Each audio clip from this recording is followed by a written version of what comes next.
अस्सलाम वालेकुम नाज़रीन, आप सबका इस्तक़बाल है एचएन न्यूज़ में। मैं आपका होस्ट मोहम्मद अज़हरुद्दीन। आइए बढ़ते हैं तफसीलात की जानिब। आप तमाम नाजरीन का इस्तकबाल है एचएन न्यूज़ में। नाजरीन आइए देखते हैं आज के चंद अहम खबरें कुछ ही मिनटों में।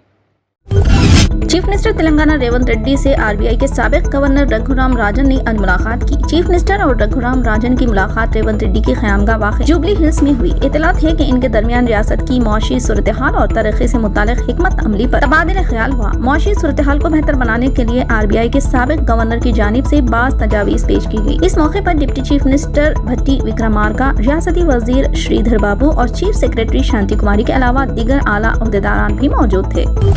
बीआरएस लीडर शेख अब्दुल्ला सोहेल ने वाज़ेह किया कि भारत राष्ट्रीय समिति कभी भी बीजेपी के साथ इत्तेहाद नहीं करेगी। अब्दुल्ला सोहेल ने हफ्ते के रोज एक मीडिया बयान में इल्जाम लगाया कि कांग्रेस के पैसे से चलने वाला ग्रुप आने वाले लोकसभा इंतखाबात में बीआरएस और बीजेपी के दरमियान मुमकिन इत्तेहाद मीडिया और सोशल मीडिया में अफवाहें फैला रहा है। इन्होंने कहा कि इन रिपोर्ट्स में कोई सदाकत नहीं है और इनका मकसद बीआरएस की शबीहा को दागदार करना है। कांग्रेस की जानिब से बीआरएस और बीजेपी के दरमियान खुफिया इत्तेहाद असेंबली इंतखाबात से पहले इस तरह का प्रोपेगेंडा फैलाने की कोशिश की गई। वाक़ियतों को बीआरएस से अलग करने का इरादा रखते थे। ताहम बीआरएस के वर्किंग सदर केटी रामाराव ने न सिर्फ ऐसी खबरों की तरदीद की बल्कि इनकी सख्त मजम्मत की। अब वही ग्रुप और चंद अफराद बीआरएस और बीजेपी के दरमियान इत्तेहाद का इम्कान पर है, बेबुनियाद अफवाहें फैलाने की कोशिश कर रहे हैं। अक़लियतों ने असेंबली इंतखाबात में कांग्रेस पार्टी को अक्सर मुस्तरद कर दिया और बीआरएस के हक में वोट दिए। इंतखाबी नताइज से जाहिर है बीआरएस पार्टी ने ग्रेटर हैदराबाद में 24 में से 16 सीटें जीती हैं, जहाँ तेलंगाना में तकरीबन 70% मुसलमान रहते हैं। ये बीआरएस ही थी जिसने अक़लियती वोटरों की हिमायत से बीजेपी के सरकर्दा लीडरों जैसे कि करीमनगर में बंडी संजय, कोचला में डी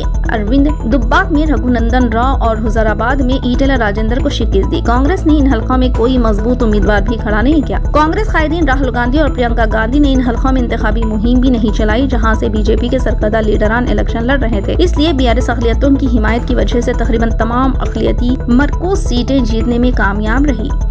निजामाबाद जिले के मंडल मुस्तखिर विलपुर मंडल में विलेज डेवलपमेंट कमेटी की जानिब से किए जाने वाले समाजी बाइकाट सुबह 10 बजे से खत्म कर दिया गया। इस ताल्लुक से विलेज डेवलपमेंट कमेटी विलपुर ने आज मंडल मुस्तखिर पर लाउड स्पीकर से ऐलान किया। वाज़ेह है कि 2 रोज कबल विलपुर मंडल मुस्तखिर पर विलेज डेवलपमेंट कमेटी की जानिब से मुसलमानों का समाजी मखातका शुरू किया गया ताकि मुसलमानों पर दबाव डालकर कदीम कब्रिस्तान को मैदान तब्दील किया जा सके, लेकिन मुकामी मुसलमानों ने कब्रिस्तान की जमीन को मैदान में तब्दील करने से इनकार कर दिया, जिस पर विलेज डेवलपमेंट कमेटी ने 2 रोज कबल एहतजाज और धरना मुनज़्ज़म किया और कब्रिस्तान को ग्राउंड में तब्दील करने की कोशिश की, जिसको पुलिस ने दिफा 144 लगाकर नाकाम कर दिया। विलेज डेवलपमेंट कमेटी ने मुसलमानों के समाजी मखाते का ऐलान किया, लेकिन मुकामी मुसलमानों ने हिकमत से काम किया और मुकाम से लेकर डिवीजन जिले से लेकर हैदराबाद तक नुमाइंदगी की। 2 रोज कबल मुकामी मुसलमानों ने समाजी मखाते के खिलाफ विलेज डेवलपमेंट कमेटी के 17 मेंबरान के खिलाफ पुलिस में दरख्वास्त दी थी। इसके अलावा 1 रोज कबल जिले कलेक्टर राजीव गांधी हनुमंतु से नुमाइंदगी की और तमाम तफसीलात से आगाह किया।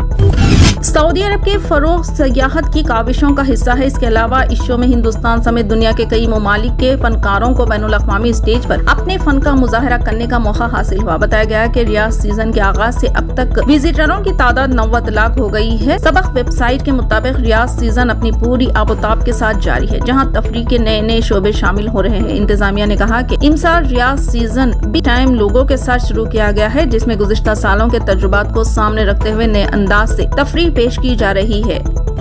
महाराष्ट्र की एक अदालत ने हफ्ते के रोज रेलवे प्रोटेक्शन फोर्स का बरतरफ आरपीएफ कांस्टेबल चेतन सिंह चौधरी की जमानत मुस्तरद कर दी, जिस साल जुलाई में चलती ट्रेन में अपने सीनियर साथी और 3 मुस्लिम मुसाफिरों को गोली मारकर हलाक करने का इल्जाम है। मौजिज जज ने जमानत की दरख्वास्त ये कहते हुए मुस्तरद कर दिया कि वो जुर्म अंजाम देते वक्त अच्छी दिमागी हालत में था। इसकी जमानत एडिशनल सेशन जज AZ खान ने मुस्तरद कर दी, जिन्होंने जुर्म को संगीन करार दिया। अदालत ने कहा कि चौधरी ने न सिर्फ अपने सीनियर बल्कि एक खास कम्युनिटी के 3 दिगर अफराद को भी मखसूस हदफ बनाकर हलाक किया। मुल्जिम ने ऐसे अल्फाज कहे जिससे वाज़ेह तौर पर जाहिर होता है कि वो एक मखसूस कम्युनिटी से ताल्लुक रखने वाले लोगों के कत्ल के बारे में अच्छी तरह से तैयार और जहन बनाकर था। चौधरी महाराष्ट्र के अकोला की जेल में बंद है। समाअत के दौरान अदालत में मौजूद था। अपनी जमानत की अर्जी में जो पिछले महीने एडवोकेट अमित मिश्रा और पंकज गदियाल के जरिए दायर की गई थी, मुल्जिम के वकील ने कहा कि वो जहनी तौर पर परेशान है और कुछ अजीब व गरीब हरकत कर रहा है। पुलिस ने इसकी दरख्वास्त की मुखालिफत करते हुए कहा था कि ऐसा लगता है कि इसने एक मखसूस कम्युनिटी के तय गुस्सा और रंजिश पैदा की है और इसने किए गए जुर्म पर कोई पछतावा नहीं किया। अगर इसकी जमानत मंजूर की जाती है तो इससे कानून के बारे में एक मनफी तस्वीर बन सकती है और बाज़ मजहबी ग्रोहों में खौफ, घबराहट और अदम तहफ़्फ़ुज़ भी पैदा हो सकता है। गवर्नमेंट रेलवे पुलिस जो इस केस की तहकीकात कर रही है, मकतूल असगर शेख की अहली मीसा खातून ने अपने वकला करीम पठान और फजलुर रहमान शेख के जरिए चौधरी की जमानत की मुखालिफत करते हुए कहा कि मुलजिम एक दहशतगर्दाना जहन रखने वाला शख्स है और कौमी सलामती के लिए खतरा है।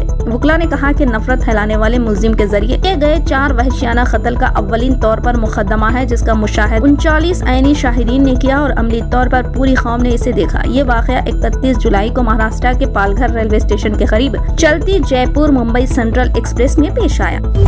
नेशनल इन्वेस्टिगेशन एजेंसी ने ममनुआ popular front of India PFA की सरगर्मियों की तहकीकात में तेजी पैदा कर दी और NIA के ओहदेदार PFA में सरगर्म अफराद को गिरफ्तार करने में मसरूफ है। इस मामले में पहले ही कई लोगों को गिरफ्तार करने वाली NIA ने ताज़ा तौर पर तेलंगाना और आंध्र प्रदेश रियासतों के 3 लोगों को मतलूबा फहरिस्त में शामिल किया। तेलंगाना के 2 और आंध्र प्रदेश के 1 नौजवान का पता बताने पर इनाम देने का ऐलान किया। NIA ने जिन 3 नौजवानों के नाम जारी किए हैं, इनमें तेलंगाना के जगत्याल शहर के महले इस्लामपुरा के अब्दुल सलीम, निजामाबाद के मल्लेवल्ली के MDA अब्दुल अहद उर्फ MA अहद और आंध्र प्रदेश के नेल्लूर जिले के पोचरेड्डीपल्लियम मंडल के ख्वाजानगर के शेख इलियास अहमद व्हाट्सएप नंबर पर राब्ता करते हुए मज़कूरा 3 नौजवानों की इत्तला दे सकते हैं।